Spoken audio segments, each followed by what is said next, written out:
Roosevelt wanted to see America move into a new era.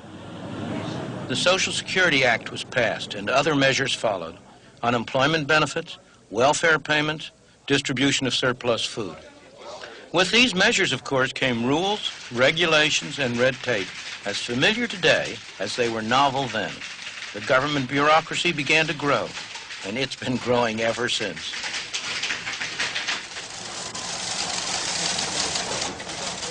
This is just a small part of the Social Security empire today. Their headquarters in Baltimore has 16 rooms this size. All these people are dispensing our money with the best possible intentions.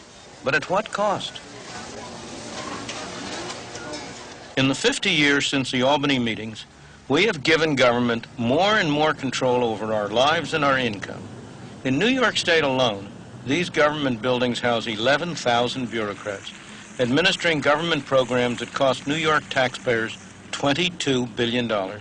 At the federal level, the Department of Health, Education, and Welfare alone has a budget larger than any government in the world, except only Russia and the United States. Yet these government measures often do not help the people they are supposed to. It's all right. Richard Brown's daughter, Halima, needs constant medical attention. She has a throat defect and has to be connected to a breathing machine so that she'll survive the nights. It's expensive treatment, and you might expect the family to qualify for a Medicaid grant. No, I don't get it, because I'm not eligible for it. I make a few dollars too much, and the salary that I make, I can't afford to really live and save anything. That's out of the question. And I mean, we live from payday to payday. I mean, literally from payday to payday.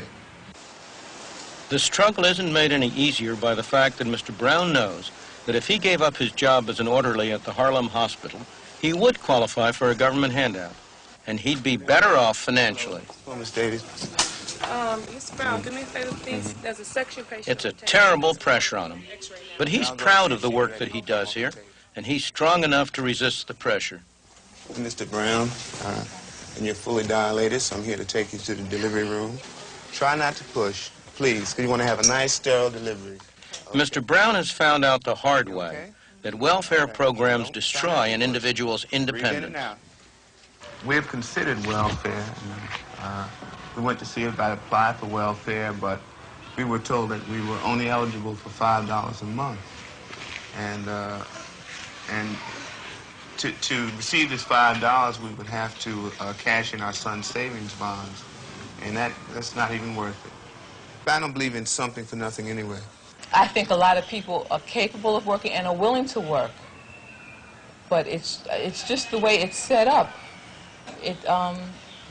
The mother and the children are better off if the husband isn't working or if the husband isn't there. And this breaks up so many poor families. One of the saddest things is that many of the children whose parents are on welfare will, in their turn, end up in the welfare trap when they grow up.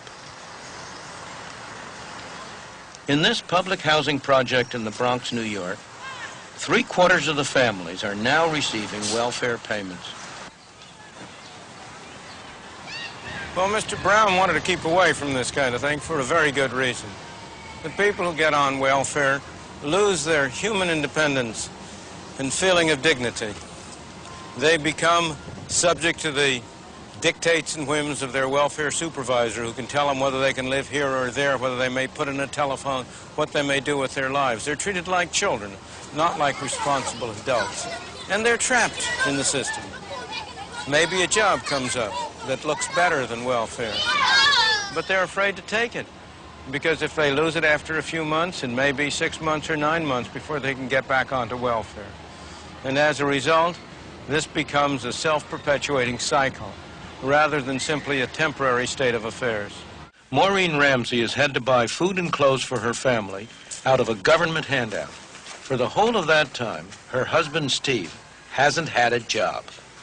Each week, he collects what's known in Britain as Social Security.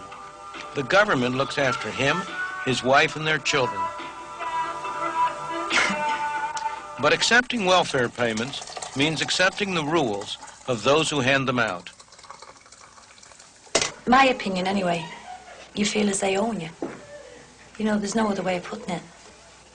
Say I got a job tomorrow because I needed something. Well, I know that I've got to go down there and report it. Because I couldn't go into the job because you'd be looking over your shoulder thinking, oh, the Social Security's coming in. I'm going to be done for it. It's just hopeless. You can't fight against it. The jobs around now these days, you only come up with about £45 a week. And then you deduct your stamp out of that. You still finish up with about £39. So what good is it working? When you still get the same thing, you know what I mean? I can't see any sense of it. Of course, he's quite right that it may not pay him to get a job now.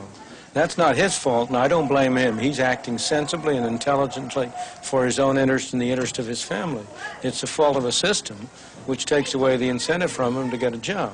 But suppose you were cruel and simply took away the welfare overnight, cut it off. What would happen? He would find a job. What kind of a job? I don't know. It might not be a very nice job. It might not be a very attractive job.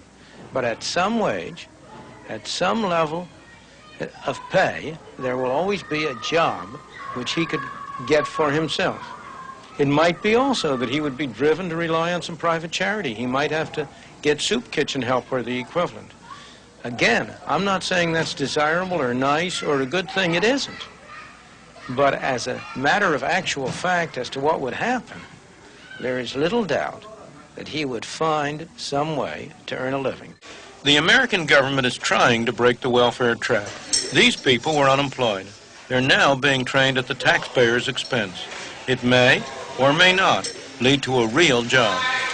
The officials of the Department of Health, Education, and Welfare are dedicated people. Their motives are good. Their achievements are not. The results of these programs have been disappointing. Why? I believe that the basic reason is because it is very hard to achieve good objectives through bad means. And the means we have been using are bad in two very different respects. In the first place, all of these programs involve some people spending other people's money for objectives that are determined by still a third group of people. Nobody spends somebody else's money as carefully as he spends his own. Nobody has the same dedication to achieving somebody else's objectives that he displays when he pursues his own. Beyond this, the programs have an insidious effect on the moral fiber of both the people who administer the programs and the people who are supposedly benefiting from it. For the people who administer it, it instills in them a feeling of almost godlike power. For the people who are supposedly benefiting, it instills a feeling of childlike dependence. Their capacity for personal decision-making atrophies. The result is that the programs involve a misuse of money. They do not achieve the objectives which it was their intention to achieve. But far more important than this, they tend to rot away the very fabric that holds a decent society together.